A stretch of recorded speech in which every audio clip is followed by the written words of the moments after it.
মাহেকীয়া ঋতুস্ৰাৱৰ সমস্যা, কৰ্কট ৰোগৰ সমস্যা, পেৰালাইচিছৰ সমস্যা, আমাৰ শৰীৰত বিষালীৰ সমস্যা, বাত বিষৰ সমস্যা, নানান ধৰণৰ সমস্যাৰ পৰা সমাধান পাবৰ কাৰণে আমি প্ৰায় ডক্টৰৰ কাষত যাওঁ। লাখ লাখ টকা খৰচ কৰিলেও কিছুমানৰ সেই সমস্যা আমি সমাধান কৰিব নোৱাৰোঁ। সেই হেতুকে আজি আপোনালোকৰ মাজলৈ এটা সুন্দৰ ভিডিঅ' প্ৰস্তুত কৰোঁ বুলিয়ে মই আহি পালোহি। গোলাঘাটৰ কমাৰবন্ধাৰ বকলাইত আহি পালোহি আৰু এই গোটেই সমস্যাখিনি দূৰ কৰিব পৰা ঔষধটোৱে হৈছে চাবা স্নেক গ্ৰাছ। আৰু তেনেহ'লে আহক ভিতৰলৈ সোমাই যাওঁ আৰু আপোনালোকক দেখাম। আৰু এইফালে হৈছে ভৈৰৱ দাদা।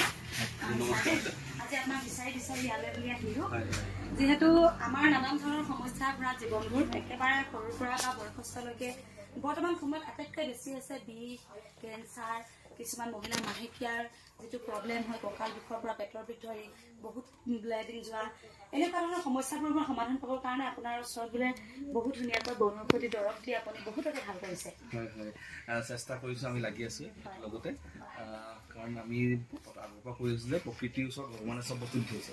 আমি চিনি নাপাওঁ, বুজি নাপাওঁ কাৰণে আমাৰ অসুবিধা হয়। চিনি পাই বস্তুখিনি খালেই আৰোগ্য পায়। এতিয়া আপোনাৰ ওচৰত কৰি আছোঁ ৰাইজক। এইখিনি হৈছে নে চাবা স্নেক গ্ৰাছ, এইখিনি ধৰি লওক নৰ্মেল মানুহে খাব পৰাকৈ বনাইছোঁ এতিয়া। চাবা স্নেক গ্ৰাছ গ্ৰীণ টি।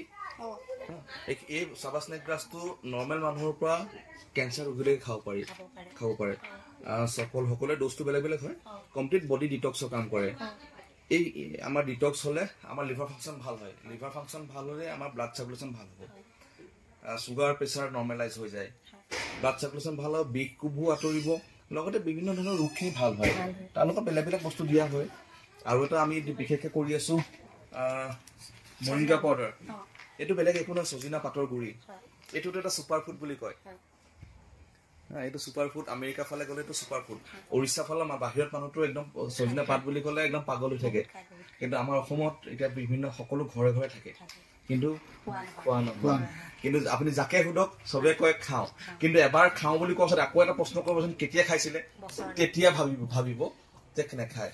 এইটো বিশেষকৈ মই আকৌ কৈ দিওঁ, আপোনালোকৰ ঘৰে ঘৰে আছে, চজিনা পাত খাবলৈ লওক। মহিলাসকলে বিশেষকৈ খাবলৈ লওক, কাৰণ এইটোৱে নহ'লে কি হয়, মহিলাসকলৰ যি ধৰণে মাহেকীয়াত আপোনাৰ 4% কেলছিয়াম লছ হয়। সেই কেলছিয়ামটো যদি আপোনালোকে একো নলয়, পাছত আপোনালোকৰ আঁঠু বিষ হ'ব, বিষৰ বেমাৰবোৰ বেছি আহে। আৰু চাবা স্নেক গ্ৰাছ এইটো ধৰি লওক, এইটো আপোনাক যি ধৰণে ক'লোঁ, নৰ্মেল মানুহৰ পৰা চুগাৰ প্ৰেছাৰ হওক, লিভাৰ প্ৰব্লেম হওক, বিভিন্ন ধৰণৰ কেঞ্চাৰ হওক, পেৰালাইচিছ হওক, সকলোতে কাম কৰে। মহিলাসকলৰ বিভিন্ন প্ৰব্লেম, স্কিনৰ প্ৰব্লেম হওক। আৰু এই গোটেইখিনি আপুনি ডক্টৰৰ পৰা পৰামৰ্শ লৈছেনে? হয়, এইখিনিতো কমপ্লিটলি এইখিনি আমি মালয়েছিয়াৰ পৰা আয়ত্ব কৰা। লগতে বিভিন্ন ধৰণৰ ৰিপৰ্ট আছে, যেনেকৈ ধৰি লওক এইটো চাবা স্নেক গ্ৰাছ খাই থাইৰয়ড কমিছে, চাবা স্নেক গ্ৰাছ খাই আপোনাৰ লিভাৰ ফাংচন ভাল হৈছে, চাবা স্নেক গ্ৰাছ খাই চুগাৰ কমিছে। কৈ দিছোঁ আপোনালোকৰ মাহেকীয়া ঋতুস্ৰাৱৰ প্ৰব্লেমেই হওক বা গেষ্ট্ৰিক হওক, পেৰালাইচিছ হওক, কেঞ্চাৰ হওক, আৰু কাৰোবাৰ যদি কৰ্কট যদি হৈছে, বিষালী হৈছে গোটেই শৰীৰটোৰ কাৰণে আপোনালোকে এতিয়া এই বনৌষধি চাবা স্নেক গ্ৰাছ যদি খায়, আপোনালোকৰ কম দিনৰ ভিতৰতে ৰিজাল্ট পাব। আৰু যদিহে কোনোবাই ভাবিছে যে শদিয়াৰ পৰা ধুবুৰী বা গোলাঘাট কমাৰবন্ধা বকলাইলৈ আহিবলৈ কিছুমানৰ অসুবিধাও যদি হৈছে, কোনোবাই আমি ধৰি লওক আমি বিভিন্ন ধৰণৰ তেখেতলোকৰ ৰিপৰ্টখিনি আমাক দিব লাগে। আৰু এতিয়া ধৰি লওক আমাৰ ভাৰতৰ লগতে ভাৰতৰ বাহিৰতো গৈছে। আমি অসমৰ বিভিন্ন জেগাত আমি বাছতে পঠাই দিওঁ তেখেতলোকৰ ৰিপৰ্টখিনি দিলে। কিন্তু আমি এবাৰ বিচাৰোঁ যে এবাৰ আহিলে কি হয়, আপোনালোক ভালকৈ ডিছকাছ কৰি পিনি গোটেইখিনি দিয়া হয়। আৰু মেচিনটো দেখিছেই আপুনি কেনেকৈ তাত হেৰি হয়, তাৰ বেনিফিটছখিনি আপুনি দেখিছেই। সেইখিনি তেনেকৈ আমি কামখিনি কৰি আছোঁ। আৰু যিসকল আহিব নোৱাৰে তেওঁলোকে ৰিপৰ্টখিনি দিলে আমি ৰিপৰ্টখিনি চাই পিনি তেখেতলোকক হেৰি কৰি দিওঁ। আৰু এটা আপোনালোকৰ সুবিধাজনক আকৌ এটা মই মেচিন দেখাম। 100 টকাত আপোনালোকৰ শৰীৰটো ধুনীয়া কৰিব পাৰিব। বিষালীৰ পৰা অকণমান সময়ৰ কাৰণে হ'লেও নাইকিয়া কৰিব পাৰিব, মাথো 100 টকা। তেনেহ'লে বলক। আৰু এই চাওক বাইদেৱে, আমি অহাৰ পৰা তিনিবাৰ কৰিছে ন, গাটো পুৰা খোৱাকৈ লাগি যায় ন?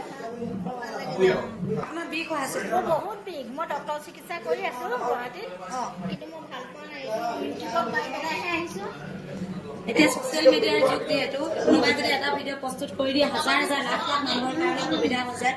তেখেতে গুৱাহাটীত ট্ৰিটমেণ্ট লৈ আছিলে বোলে, কিন্তু গুৱাহাটীত ট্ৰিটমেণ্ট তেওঁ ভাল কৰিব পৰা নাই। সেই হেতুকে ইউটিউবত কাৰোবাৰ ভিডিঅ' দেখি আৰু এইফালে ভৈৰৱদাৰ চেণ্টাৰত আহিছে আৰু আজি মানে তিনিবাৰ কৰিছে এতিয়া বহুত ভাল খোজ কাঢ়িবলৈ ভাল পাইছে গাটো কিবা পাতলা পাতলা লাগিছে কেনেকুৱা লাগিছে ভাল লাগিছে এতিয়া ভাল লাগিছে লোহা মৰাত বিষ আছিলে আগতে এতিয়া ভাল পাইছে শৰীৰত বহুতে তাৰপিছলৈকে মই বোলে কোনেনো কোবাইছে পাই সেই বুলি ভাবিছো মাত্ৰ 100 টকাত আমাৰ শৰীৰত থকা নানান ধৰণৰ যিবোৰ বিষ আছে হাতৰ বিষ ভৰিৰ বিষ কঁকাল বিষ আঁঠুৰ বিষ সেই বিষবোৰ নাইকিয়া কৰিবৰ কাৰণে এইখিনি কি বুলি দিছে বোলে নাৰিকল তেল ন আৰু হাতখন এদৰে ধুনীয়াকে ইয়াত দিছো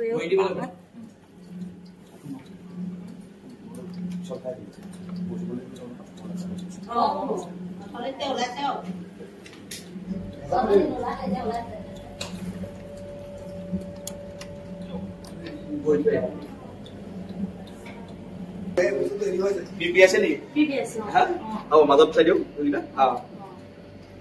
আৰু মই এনেকে ললে মানে মই এইটো আচলতে কি বুলি কয় এইটো আমাৰ ফুট মাছাজৰ কাৰণে হয় কমপ্লিট বডি ডিটক্স হয় আপুনি দেখিব অলপ পাছতে আপোনাৰ যি নাৰিকল তেল দিলো আপোনাৰ ভৰিৰ পৰা কোলা টক্সিন খিনি ওলাব মানে আপোনাৰ যদি কিবা এতিয়া ধৰক আপুনি ইমান দূৰৰ পৰা আহিছে আপোনাৰ যিখিনি ভাগৰ আছে সেইখিনি নাইকিয়া হৈ যাব লগা নাইকিয়া হৈ যাব আৰু লগতে আপোনাৰ টক্সিন কিবা যদি পেইন আছে পেইন খিনি ডাইৰেক্ট ৰিলিফ পাব তলত দি দিওঁ তললৈ দি দিওঁ ভৰিত লগাই থাকক পিপিনি গ'ল চাগে এতিয়া আপোনাৰ আৰু 10 মিনিট মাত্ৰ এইটো এটা সেশন 10 মিনিটকে হয় 10 মিনিটৰ পাছত আকৌ লোৱাৰ পিছত আকৌ উঠব পাৰি হয় হয় আৰু 10 মিনিটৰ কাৰণে মাত্ৰ 100 টকা 10 মিনিটত 100 আৰু আপোনালোক কাৰোবাৰ যদি এইদৰে বিষ আছে মানে শৰীৰৰ যিকোনো বিষে ভাল হয় ন যিকোনো বিষে ভাল হয় হয় আৰু মোৰ লগতে কিমানে লৈ আছে চাওক এফালে বাইদেউ লৈ আছে এবাৰে লৈছে নে আপুনি দুবাৰ